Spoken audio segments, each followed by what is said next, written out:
2013년 12월에 시작한 천국의 계단이라는 드라마가 있습니다. 혹시 알고 계신가요? 아마 보신 분들도 있을 텐데요.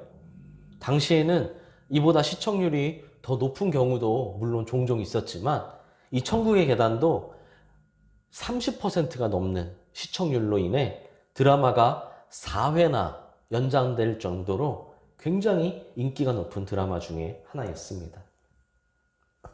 권상우, 최지우 등 주연 배우의 인기가 우리나라만이 아니라 일본에서도 인기가 엄청났었는데요. 유명한 장면이나 대사가 참 많이 있습니다.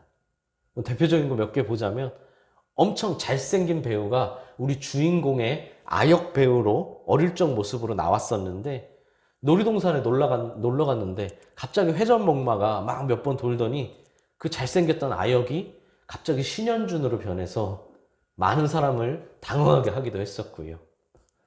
권상우가 이렇게 털모자를 저 입까지 이렇게 눌러쓰며 일명 소라게 모자를 만든 유명한 장면도 있습니다. 이 장면은 요즘 카카오톡 이모티콘으로 나올 정도로 아직까지 회자되고 있죠. 그중 가장 유명한 대사를 하나만 꼽으라면 아마 이 대사일 겁니다. 아마 아시는 분도 있죠? 벌써 집에서 말씀하셨을 수도 있는데요. 사랑은 돌아오는 거야 입니다. 물론 이 드라마의 결론을 보면 절대 돌아오는 것처럼 느껴지지는 않습니다. 하지만 분명히 돌아옵니다. 무엇이 돌아오나요? 우리가 행한 대로 돌아옵니다. 콩 심은 데 콩 나는 것처럼, 뿌린 대로 거두는 것처럼 인생은 분명 행한 그대로 돌아옵니다. 15절을 보면 바벨론이 이웃에게 술을 마시게 했다라고 합니다. 술을 마시게 했다는 것은 바벨론이 피정복민들을 향락과 방탕에 빠지게 만들었고 그들의 심판과 파멸을 초래했다라는 의미로 이해할 수 있습니다. 바벨론은 당시 그 어떤 나라보다 술 취함 하면 생각나는 술 취함으로 상징되는 타락과 부패, 난잡한 쾌락의 문화를 조장하는데 가장 앞서 있던 나라였습니다. 즉 바벨론은 그 누구보다 가장 타락하고 가장 부패하고 가장 음란한 나라였다는 거죠. 요한계시록을 보면 상징적인 표현이기는 하지만 바벨론을 음녀와 동일시 여깁니다. 방탕과 음란을 생각하면 바벨론이라는 단어가 떠오를 정도로 고대 근동에서 바벨론은 방탕하고 음란한 문화의 대표주자였다는 겁니다. 그런 바벨론이 이 고대 근동을 제패했으니 이 바벨론의 영향권 아래에 있는 모든 나라들이 타락과 부패에 빠져버리는 것은 너무나 당연한 일이라는 겁니다. 자신이 그런 것도 모자라 다른 이들까지, 다른 나라들까지 그렇게 되도록 만들었다는 것이죠. 결국 그로 인해 바벨론 자신이 파멸하는 것은 물론이고 다른 이웃 나라들까지 멸망하도록 만들었다는 겁니다. 오늘 하나님은 그런 바벨론을 가만히 두시지 않고 심판하시겠다고 말씀하십니다. 또한 술을 마시게 하되 자기의 분노를 더하여 그에게 취하게 했다라는 표현이 나오는데요. 자기의 분노를 더해 술에 취하게 만들었다. 이 말이 좀 해석하기 어려운 부분이 있습니다. 술에 취하게 만들었다는 것은 이해가 되는데 자기의 분노를 더했다? 술에다가 자기의 분노를 더했다라는 말이 무슨 뜻일까요? 자기의 분노라는 원문을 보면 여러 가지 해석의 방향이 있지만 문맥의 의미를 벗어나지 않으면서 본래 가지고 있는 뜻 중에 가장 자연스러운 해석은 독이라고 할 수 있습니다. 한마디로 독을 집어넣은 술을 마시게 했다는 겁니다. 여기서 독은 입으로 마시면 죽게 되는 물질적인 독을 의미하는 것은 아닙니다. 바벨론이 이웃나라에게 행한 행동이 먹으면 죽게 되는 독과 같은 행동이었다는 것이죠. 당장 바벨론이 주는 것은 내게 달콤하게 느껴질지라도 그로 인해 결국 죽을 수밖에 없는 독이었다는 겁니다. 바벨론이 주는 방탕과 쾌락과 타락의 문화들이 당장은 즐겁지만, 지금은 즐겁지만 그것은 사실 독이었다는 겁니다. 겉으로 볼 때는 바벨론이 이웃나라와 우위를 다지는 것처럼 보일 수 있고, 연회를 열어 먹고 마시며 서로를 축하하고 즐기는 진정한 이웃처럼 보일 수는 있었어도, 그들의 속내는 실제로는 술잔에 독을 타서 상대를 죽이는 것과 같은 행동이었다는 것이죠. 그럼 바벨론은 왜 이웃나라를 취하게 만들었을까요? 그 하체를 드러내기 위해서라고 합니다. 쉽게 말해 능욕하기 위해서라는 겁니다. 이웃나라를 취하게 만든 후에 그들을 능욕했다는 겁니다. 창세기 9장을 보면 노아가 포도주를 마시고 취해서 장막 안에서 벌거벗었다고 말합니다. 그런데 마침 그 장면을 노아의 아들인 함이 봤습니다. 그런데 함은 아버지의 실수를 덮어주지 않았고 재빨리 나가 형들에게 알리는 것을 볼 수 있습니다. 형제들에게요. 본문의 표현이 바로 노아가 함에게 당한 수치, 그 수치와 동일한 표현입니다. 또한 선지서들을 보면 하체를 드러낸다는 표현은 다른 나라들에게 주권을 빼앗기거나 멸망하게 되는 것을 비유적으로 나타낼 때 사용합니다. 즉 바벨론이 이웃나라를 술 취하게 만든 것은 결국 그들을 공격하고 약탈하여 멸망에 이르게 하기 위해서였다는 겁니다. 그들 겉으로 베푼 것들은 전부 수치를 당하게 만들기 위한, 결국은 다 내가 뺏어가기 위한 가식이었을 뿐이라는 것이죠. 사실 고대의 삶을 오늘날의 도덕성과 기준으로 절대적으로 평가할 수는 없습니다. 그 당시의 삶을 너무나 야만적이야, 너무나 이상해, 잔인해, 오늘날의 기준으로 평가하기는 어렵죠. 당장 우리나라만 보더라도 30년 전의 삶, 막 50년 전, 100년 전의 삶만이 아니라 30년 전만 비교하더라도 그때는 당연하게 여겨지던 것들이 지금은 민폐 혹은 불가능한 것들이 참 많이 있죠. 고대 근동은 철저한 약육강식의 세계였습니다. 강한 나라가 약한 나라를 침략하여 자신에게 복속시키는 것은 너무나 빈번한 일이었습니다. 그러다 보니 당연히 더 많은 나라를 지배할수록 영광스러운 일이라고 여겼죠. 그러므로 바벨론이 수많은 나라를 침략하고 약탈하고 복속시키는 것은 바벨론에게는 무한한 영광이자 기쁨이었을 겁니다. 당연히 그로 인해 피해도 입었겠죠. 빼앗기 위해 나도 어떻게 피해가 없겠습니까? 하지만 그 피해는 그들에게 아마 훈장 정도로 여겨졌을 겁니다. 그러나 16절을 보면 하나님은 바벨론의 행동이 결코 자신에게 영광이 되지 못한다고, 오히려 수치가 가득한 일이 될 것이라고 말씀하십니다. 하나님은 그 당시 기준에서 그들에게 알려주시는 겁니다. 너희는 영광이라고 생각하겠지만 그것이 영광이 아니라 수치가 될 것이다 라고 말이죠. 그들의 침략과 약탈 행위가 결코 용납받을 수 없는 것이라는 걸 하나님이 말씀하시는 겁니다. 바벨론이 이웃나라를 속여 약탈하고 정복하는 것은 지금이나 그때나 너무나 비열한 일이며, 그렇게 수많은 나라를 정복하고도 채워지지 않는 끝없는 욕심을 추구하는 삶이란 결국 스스로에게 영광이 아닌 수치를 초래하는 일이 되게 하신다는 겁니다. 즉 하나님은 콩 심은 데 콩 나고 팥 심은 데 팥이 날 것이라고 말씀하십니다. 바벨론이 뿌린 피해 대가를 그대로 거둬들이게 될 것이라고 말씀하시죠. 한마디로 바벨론이 행한 그대로 자신에게 돌아올 것이라는 겁니다. 바벨론이 이웃나라를 수치스럽게 했으니 이제는 하나님이 바벨론을 수치스럽게 하신다는 겁니다.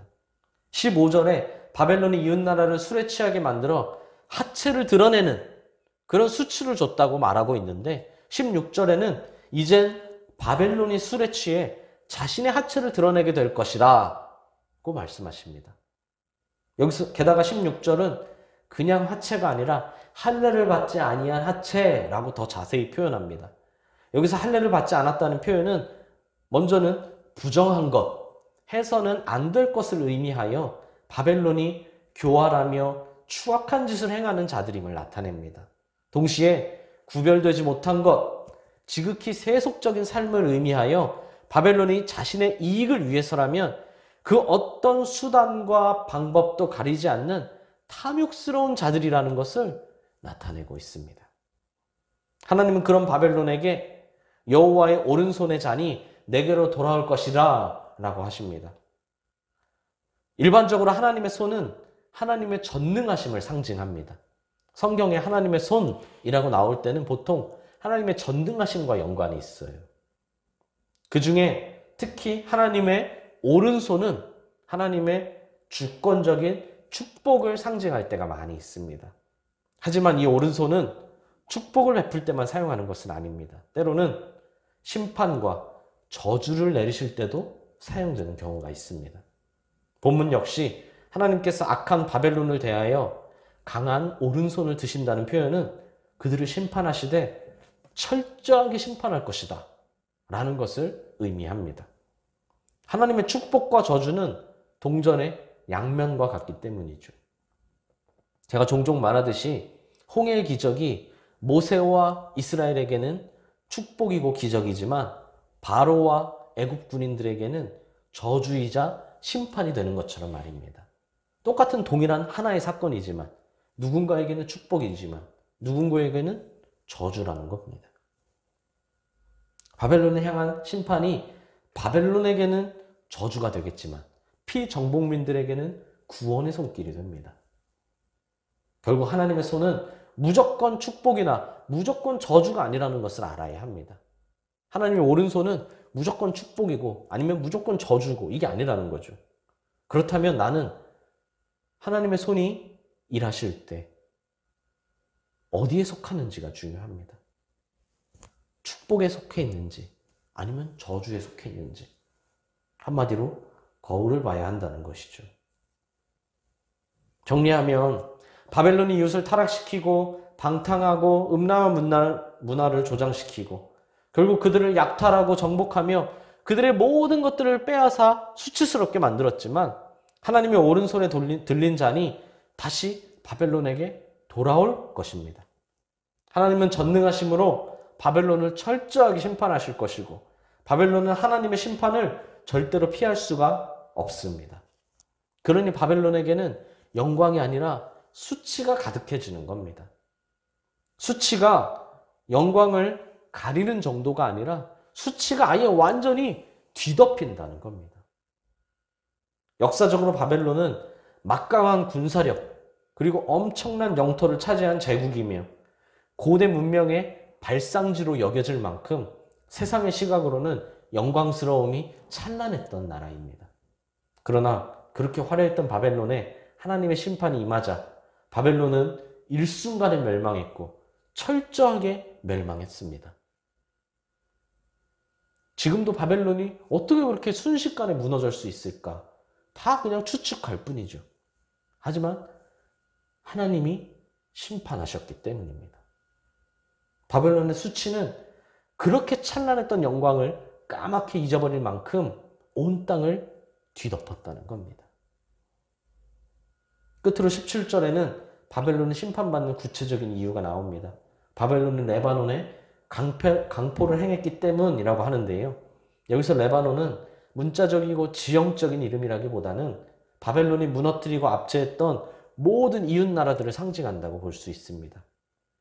중요한 것은 레바논이 누구냐가 아니라 바벨론이 레바논에게 행한 그대로 자신에게 돌아오게 된다는 겁니다. 17절에는 강포를 행했다라는 말이 2번이나 사용되어 바벨론의 죄악을 강하게 지적합니다.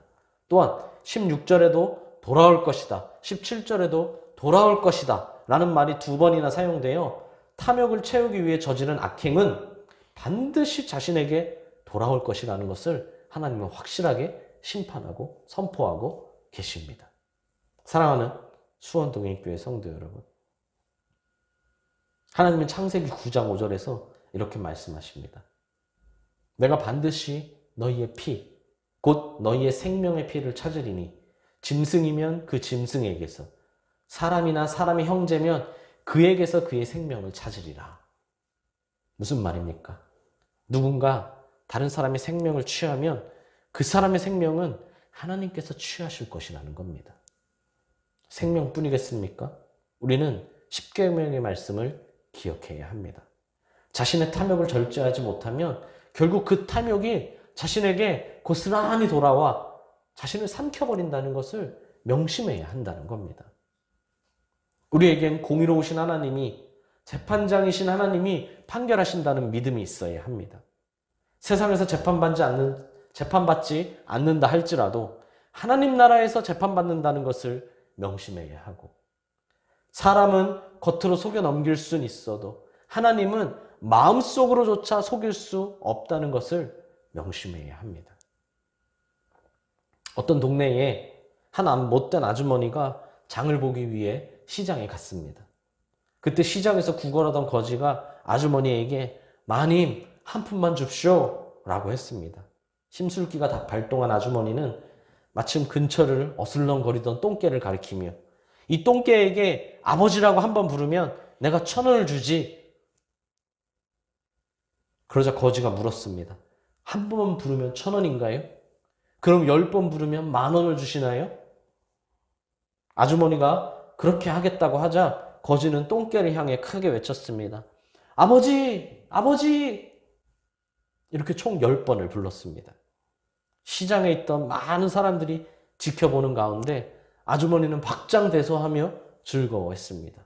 한참 웃고 난 뒤에 아주머니는 지갑에서 10,000원을 꺼내줬죠. 그러자 거지가 큰 소리로 인사하며 대답했습니다. 감사합니다, 어머니. 악행은 너무나 달콤합니다. 또한 그 순간만큼은 무엇보다 즐겁기도 합니다.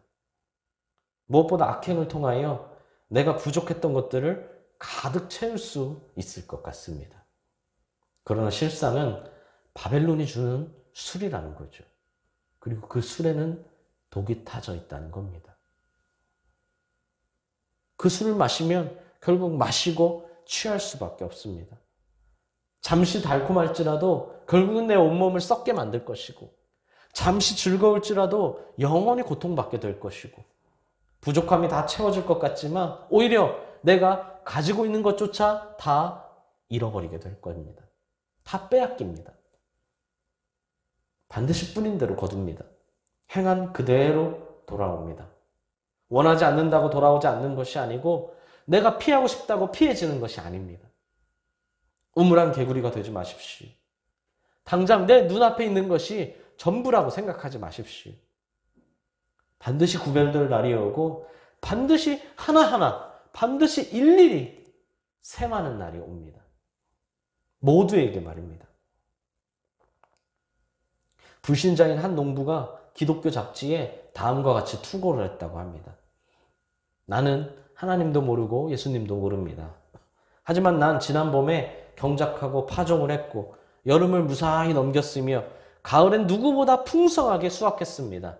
우리 옆집에 사는 기독교인보다 교인보다 훨씬 더 많이 수확했습니다.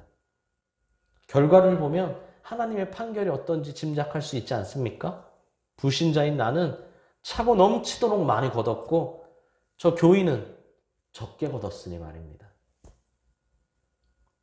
그러자 투고를 받은 잡지사의 주필은 그에게 이렇게 답변을 보냈다고 합니다. 하나님은 가을에 결산하지 않으십니다. 또한 연말에도 결산하지 않으십니다. 사랑하는 수원도인교회 성도 여러분, 물론 지금 당장은 불균형이 보일 수도 있습니다. 불균형하게 보이는 것처럼 느껴질 수도 있죠. 그러나 이번 가을은 아닐지라도, 혹 이번 겨울은, 연말은 아닐지라도 하나님의 결산은 반드시 있습니다. 그때가 오면 하나님은 그 누구보다 철저하게 결산하십니다. 하나님이 결산하시는 날엔 단 한 치의 오차도 허용되지 않습니다. 또한 그때는 한치의 은혜도 기대할 수 없습니다. 오직 공의로 날카롭고 정확하게 결산하실 뿐입니다. 일절의 은혜도 그때는 없습니다. 그때 필요한 것은 은혜, 기다림, 용서가 아니라 철저한 구별이기 때문입니다. 은혜가 필요한 것은 기다림과 용서가 허락된 곳은 지금 이 땅이고 지금 현재입니다. 또한 고칠 수 있는 것도 바꿀 수 있는 것도 내가 되돌릴 수 있는 것도 지금 현재, 지금 이 땅에서 뿐입니다. 그렇다면 지금 은혜와 용서를 구해야 되고 지금 우리의 삶을 변화시켜야 한다는 겁니다. 지금 잘 심어야 한다는 겁니다. 지금 당장이든 나중이든 우리가 행한 그대로 돌아온다는 것을 반드시 명심하시길 바랍니다. 악을 행하고 욕심을 채우고 믿음을 타협한다면 반드시 그만큼 그대로 돌아옵니다. 그뿐이겠습니까? 선을 행하고 의를 행하고 믿음을 행한다면 반드시 그만큼 그대로 돌아옵니다. 그렇다면 무엇을 행해야 하는지는 자명한 사실 아니겠습니까? 심은 대로 거둔다는데 행한 대로 돌아온다는데 말입니다. 몸도 마음도 시간도 물질도 잘 심어야 한다는 겁니다. 잘 심고 계십니까? 시간을, 물질을, 몸을, 마음을 잘 심고 계십니까? 아니면 나 자신을 위해 내 욕심에 지금 당장에만 심고 계십니까? 인간은 지금 당장보다 미래를 보고 살아가는 사람이라고 했습니다. 선을 행하고 의를 행하고 믿음대로 행하는 삶이 지금 당장은 조금 힘들 수 있어도 그것이 내가 심은 그대로 반드시 돌아온다는 것을 믿는다면, 알고 있다면 우리는 얼마든지 믿음을 지킬 수 있다는 겁니다. 이것이 그리스도인이 세상을 살아가는 방법이고 이것이 그리스도인이 세상을 승리하는 비결입니다. 그런데 그리스도인으로서 자꾸 세상에 진다면, 내가 그리스도인으로서 세상에서 어떻게 살아가야 되는지를 자꾸 모르겠다면 이유가 있는 겁니다. 이 자명한 사실을 잊고 살아가고 있기 때문에, 모르고 살아가고 있기 때문이죠. 성경엔 이를 깨닫게 하기 위한 내용들이 자세히 기록되어 있습니다. 그렇다면 어떻겠습니까? 믿음으로 사는 우리 모두가 되시기를 소망합니다. 주저하지 마십시오. 반드시 그대로 돌아옵니다. 그러므로 믿음으로 심고 믿음으로 거두는 우리 모두가 되시기를 간절히 소망합니다. 하늘에 심고 하나님께 칭찬받는 우리 모두가 되시기를 간절히 소망합니다. 하나님이 기다리고 계십니다.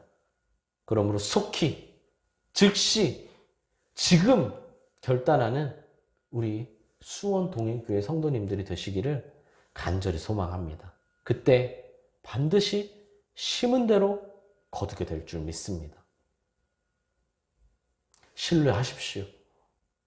심은 대로 거두는 반드시 돌아옵니다.